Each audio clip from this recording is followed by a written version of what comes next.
서울광역방송센터입니다. 오늘 여의도 초대석은 이재명 정부 초대 통일부 장관으로 유력하게 거론되는 오선 중진 정동영 민주당 의원과 관련 얘기 해보겠습니다. 의원님 어서 오십시오. 네, 안녕하세요. 통일부 장관 가시는 건가요? 저도 언론에서만 많이 듣습니다. 그 얘기는 조금 뒤에 하고, 어제 이재명 대통령과 시진핑 중국 국가주석이 첫 통화를 했는데 한중 관계 발전, 에이펙 협력, 한반도 평화 위해 노력하겠다 이런 말씀들을 나눴다고 하는데 어떻게 보셨나요? 먼저 우리는 네. 이제 외교를 잘 해야 살아남을 수 있는 민족이에요. 우리 역사가 증명하잖아요. 네. 근데 지난 3년 동안 우리 외교는 완전히 망가졌습니다. 어제 이제 시진핑 주석과 이재명 대통령의 통화는 다시 이것을 망가진 주변 강대국과의 관계를 정상화하는 그 시동이었고요. 네.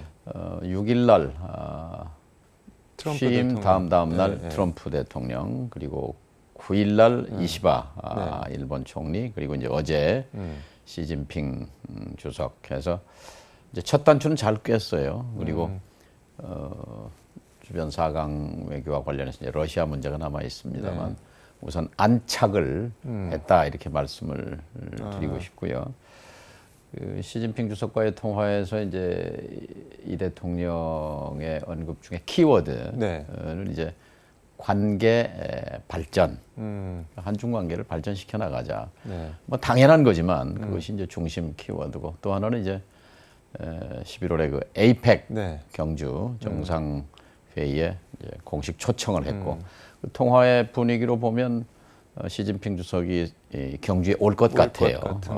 11년 만에 오게 되는데, 이제 뭐보다도 이제 시진핑 주석이 그 무게를 실은 것은 핵심 이익과 그리고 중대 관심사를 존중해야 한다, 서로.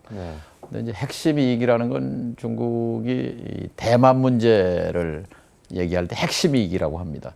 그러니까 중국의 대외 관계 속에서 가장 최우선 일본 그 의제가 하나의 중국이라는 거거든요. 대만은 국가가 아니고 중화인민공화국이 중국을 대표하는 유일한 나라다. 이렇게 제가 중국의 특사도 가보고 여러 번 그 고위층들을 만날 때마다 대화의 첫머리는 그렇게 시작합니다.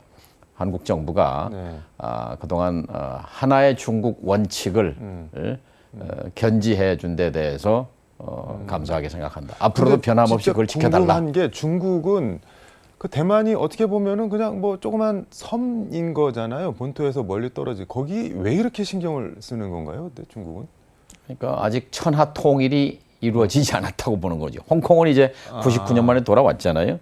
그러니까 과거 치욕의 100년이라고 하지 않습니까? 19세기, 20세기 초에 서세 강점에 의해서 중국이 갈갈이 찢기고 했던 그걸 치욕의 역사라고 한 반면에 이제 중국 굴기, 이제 대국으로 일어섰다 이거죠. 그래서 당연히 그러면 이제 실지 영토 회복이라는 관점에서 천하 통일이 이제 그 중국 인민의 염원이기도 하고, 그것을 또 내부적으로 국내 정치적으로 또 활용하는 측면도 있는 거지요. 그런 점에서 시진핑 주석이 이 대만 문제, 대만과의 그 통일 문제를 지금 시 주석은 3번째 연임하고 있지 않습니까?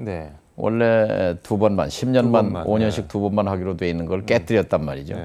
네, 그것을 해야 할 이유를 사실은 대만 문제에서 찾을 가능성이 있다. 그래서 미국도 뭐 27년에 대만 그 무력 침공설 뭐 이런 분석들을 이제 많이 내놓고 있는데, 어쨌든 이 핵심 이익이라는 말은 대만은 중국의 일부다 하는 것을 존중해달라 하는 것이고, 윤석열 정부와 시진핑 정부가 갈등과 그 대립적인 관계였던 건 바로 이 부분을 건드렸기 때문에 그렇습니다. 그러니까 중국의 입장은 가능하면 한국을 끌어당겨서 미국이 중국을 포위하려고 하는 포위망에서 한국을 좀 빼내려고 하는 이제 그런 또 속내가 있는 거죠. 그 점에 이제 우리 외교에 어려움이 있고 난감한 부분이 있는 겁니다. 이것을 이제 참 지혜롭게 그 해답이 이제 국익 중심의 실용 외교다 이거죠. 미국은 미국의 국익이 있는 거고 중국은 중국의 국익이 있는 거고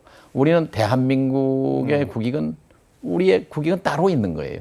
이것을 지켜나가는 방법으로서 실용적인 외교. 근데 이제 수단으로는 상당히 이제 유연성과 균형성 이것이 이제 중요하다고 생각이 됩니다. 근데 앞으로의 얼마 과제죠. 전에 일본 방위상이 이런 말을 했는데 지금 미군이 이제 전구를 나눈 거야. 주한 미군 같은 경우는 이제 한반도 유사시에만 주한 미군이 전투를 하도록 돼 있는데 그거를 좀 폭을 넓혀 갖고 태평양 인도 전구까지 주한 미군을 포함해서 전구를 다시 짜야 된다. 그 말은 대만 유사시에는 주한 미군도 보내겠다 뭐 이런 거 같은데 그 우리는 어떻게 대응을 해야 되나요? 그거에 대해서? 일본의 이해관계와 우리의 네. 이 안보 이해관계는 다릅니다. 네. 그러니까 일본의 국익은 따로 있는 거죠. 그래서 일본은 이제 아베 때 대만 유사는 일본 유사다. 무슨 말이냐면 급변 무슨 사태 유사시 대만에 어떤 일이 생기면 유사시 이것은 일본의 유사다 이렇게 이제 동일시했는데 우리 경우에는 물론 영향을 미치지만 그러나 대만 유사가 곧 한국 유사다 이렇게 등치될 수는 없는 거죠. 여기에 이제 일본과 한국의 차이가 있는 거고 역사적으로 봐도 예를 들어서 지금 일본과 중국의 관계는 한 번도 중국의 외침을 받아본 적이 없습니다. 옛날 원나라 때 뭐 몽고군이 건너가려다가 실패했습니다만 그러나 한국은 지금 중국과는 숙명적 관계잖아요. 이런 역사적, 지리적 특수성 이것을 저는 미국을 동맹인 미국을 비롯해서 그 우리 우방국들에게 우리의 특수성을 잘 설명하고 우리의 국익을 지켜나가야 된다고 생각합니다. 통일부 장관 인사 검증에 동의하신 거죠 지금? 이제 그 인사는 뭐 아침 다르고 저녁 다르기 때문에 이제 발표돼봐야 아는 거고요. 근데 이제 만약에 하신다고 하면은 노무현 정부에서 통일부 장관을 하셨는데 거의 20년 세월 지나서 다시 또 통일부 장관을 그리고 김민석 총리 어떻게 보면 한참 후배인데 그럼에도 불구하고 통일부 장관을 다시 하신다고 하면은 이유가 분명히 있을 것 같은데 그게 뭐 어떤 걸까요? 후보 시절에 아니면 후보 되기 전에도 한 두 번 제가 이재명 대통령에게 이런 얘기를 한 적이 있어요. 이제 나는 뜻을 못 이루었지만 제발 우리 이 대표는 대통령이 좀 되시라. 그래서 내가 못 이룬 그 한도 좀 풀어주시고 그다음에 대통령이 되면 내가 하고 싶은 일이 있다. 한반도 평화 특사로 좀 임명을 해주면 미국, 중국, 일본 뛰어다니면서 이 평화 체제의 문을 열고 싶다. 또 닫힌 개성공단을 다시 열고 싶다. 근데 그게 저에게는 정치를 시작하면서부터의 소명이라고 늘 생각해 왔습니다. 그래서 노무현 대통령 때 사실 저를 보건복지부 장관을 내정했는데 제가 통일부 장관을 하겠다고 우겨서 장관이 바뀐 거고요. 그래서 뭐 제가 통일부 장관을 하든 안 하든 이 정부 안에서 개성공단의 문은 다시 열어야 한다고 생각합니다. 이재명 정부 통일부 장관의 뭐 임무나 사명 그런 게 뭐 어떤 걸까요? 그러면은 그러니까 통일이라는 이제 우리의 소원은 통일이라는 노래를 부를 때마다 뭉클해지고 한 이제 좀 연세가 든 세대와 요즘 젊은 세대는 아마 그게 감각이 없을 것 같아요. 그리고 전 국민적으로도 지금 통일과 평화의 무게를 재면 지금 평화의 무게가 훨씬 올라가 있습니다. 그래서 지금 불안정한 평화, 기억하기도 싫지만 작년 뭐 9월, 10월 연달아서 저 드론을 보내고 뭐 전단을 보내고 해서 어떻게든 그 국지전 북쪽에 도발을 유도해 보려고 했던 그런 정권도 있었지 않습니까? 근데 평화를 파괴하려는 정부였죠. 국민의 생명과 안전은 뒷전이고 오로지 이 쿠데타의 명분, 내란의 명분을 만들어 보려고 했던 그런 무모한 정권도 우리가 경험했습니다. 그런 점에서 새 정부는 이 김대중 정부의 길, 노무현 정부의 길, 문재인 정부의 길을 이어받아서 이번에는 정말로 한반도의 안정과 평화를 반석 위에 올려놓는 그런 사명이 주어졌다고 생각합니다. 그런 반석을 만들려면 뭘 어떻게 해야 될까요, 그러면? 역시 처음 말씀드린 외교를 잘해야 합니다. 그러니까 우리는 숙명적으로 네.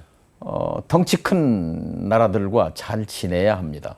한미동맹이라는 든든한 축이 있으니까 이걸 강화 발전하는 것이고 일본과 잘 지내야 하는 거고 또 중국과도 잘 지내야 하는 거고 러시아와도 관계를 잘 가져야 합니다. 그런데 이게 다 파괴된 거죠. 중국과 러시아, 북한. 그리고 북한과 남북 관계를 이런 식으로 가져가서는 안 되는 거죠. 금강산 관광 200만 명 다녀왔잖아요. 이게 정상입니다. 개성공단의 북쪽 노동자들이 5만 5천 명 오고 남쪽에 기업이 125개 진출해서 근데 10년 동안 다 흑자가 개성공단이 났던 다시 열리고 금강산을 한국에 있는 사람들이 가고 그게 그 뭐 큰 의미가 있는 건가요? 그런데 실질적으로? 그때는 다 발 뻗고 자잖아요. 그리고 뭐 30만 원, 뭐 30만 원 내면 금강산도 갔다 올 수 있었잖아요. 그런 자유왕래, 그 자유왕래를 향해서 가는 길인데 그것이 우리가 가야 할 길이지. 이 뭐 오물풍선이 날아오고 뭐 계속 미사일 쏘고 전단을 보내고 뭐 이거는 비정상이죠. 근데 그동안 북한이 이제 우리나라 대한민국을 남측 이렇게 지칭을 했는데 이제 하나의 민족을 견지를 하면서 국가 별개의 국가로 인정을 안 하고 어쨌든 그냥 남측 이렇게 하고 우리도 뭐 북측 이렇게 불렀는데 지금은 북한에서 그냥 공식적으로 대한민국 해서 남의 나라 취급을 하고 있거든요. 어떻게 보면 이게 풀릴 수 있을까요? 그런데? 네, 그러니까 이제 2023년부터 이제 김정은 위원장이 이 적대적 교전 상태에 있는 적대적 두 국가다라고 선언하고 우린 따로 살 테니까 간여하지 말라 이제 이런 건데 그러나 숙명적으로 우리가 한민족이라는 건 부정할 수 없는 것이고 언젠가 통일해야 한다는 것은 당위죠. 그러나 현실적으로는 통일보다는 이제 평화 공존 서로 공존하고 공양하는 것이 당장 발등에 떨어진 과제라고 생각합니다. 통일부 장관을 가시면 이거는 정말 꼭 내가 하고 싶다, 마무리 짓고 싶다 그런 게 혹시 있을까요? 뭐 발령을 받으면 그때 가서 좀 말씀을 드리고 지금은 알겠습니다. 인사는 나봐야 하는 겁니다. 요거 하나만 더 여쭤보겠습니다. 지금 내란 특검법, 김건희 특검법, 그다음에 최혜병 특검법이 통과가 됐는데 예. 페이스북에 무엇보다 최혜병 특검법이 통과됐을 때 가슴이 뭉클했습니다. 이렇게 적으셨는데 이렇게 최혜병 특검법에 뭐랄까 특히 관심이나 애정이 있는 이유가 뭐 어떻게 될까요? 예, 최혜병 사건에 대한 국정조사위원장입니다, 제가. 아, 네네. 그런데 막 시작하려고 하는데 계엄이 났어요. 그래서 계엄 때문에 국정조사를 못했습니다. 못했는데 이제 국정조사는 사실 국회에서 하는 거는 수사권이 없잖아요. 그 조사의 한계가 있는데 이제 특별 검사가 임명되면 훨씬 이제 그 진상을 진실 규명하는데 도움이 되죠.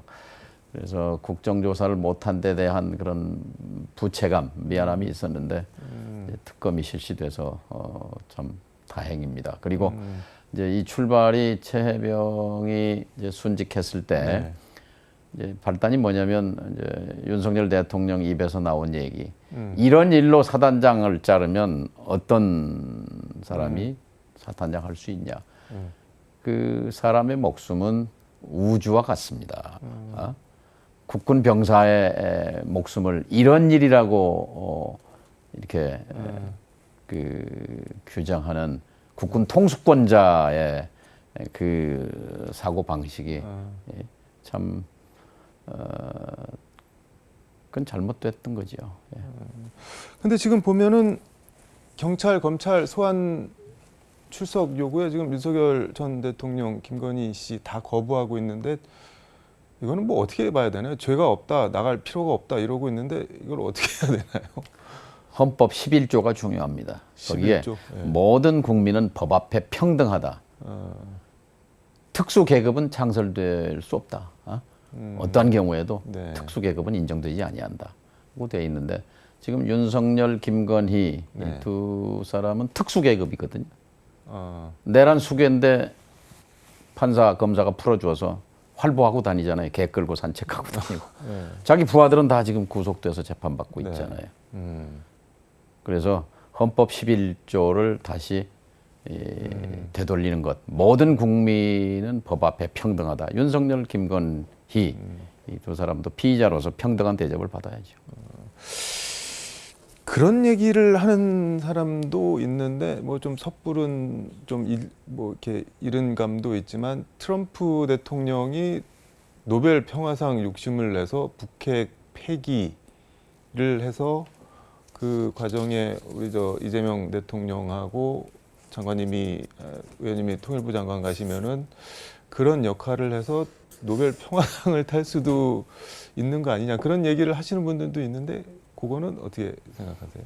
이거 지금 트럼프 대통령이 이 대통령과 통화하면서도 내용이 평이했습니다. 그러니까 사실 걱정했거든요. 뭔 걱정을 했냐면 트럼프 대통령은 그 국무부나 백악관에서 써준 대로 안 한다. 자기 생각대로. 네. 근데 자기가 만만하게 보는 상대는 함부로 대해요. 근데 굉장히 정중하게 대했거든요. 그것은 이재명 대통령도 만만한 사람이 아니다라는 인식을 갖고 있었다고 보고요. 우리가 이제 트럼프 정부, 트럼프 대통령에 대한 기대는 네. 어쨌든 1기 4년, 2016년부터 20년까지의 1기 4년 동안 첫 해 1년을 빼놓고 나머지는 북이 핵실험과 핵무력, 그 핵물질 증강과 장거리 미사일 발사 등에 대해서 모라토리엄, 유예를 했거든요. 네. 그러니까 북의 핵무기고가 늘어나지 않았습니다. 그런데 이제 바이든 4년 동안 이게 또 폭주했거든요. 그래서 늘 자랑하는 게 그겁니다. 내가 있을 때는 그게 중단됐었다. 우리가 기대하는 것은 이제 그 북한 문제, 북핵 문제의 특성상 톱다운 정상끼리의 네. 접촉과 대화 이것 이외에는 이 문제를 풀어갈 수가 없어요. 그런 점에서 이제 우리가 북미 접촉과 트럼프, 김정은 접촉 대화를 이제 기대를 하는 건데 그래서 저는 북미 대화를 우리가 지원하고 지지하는 입장입니다.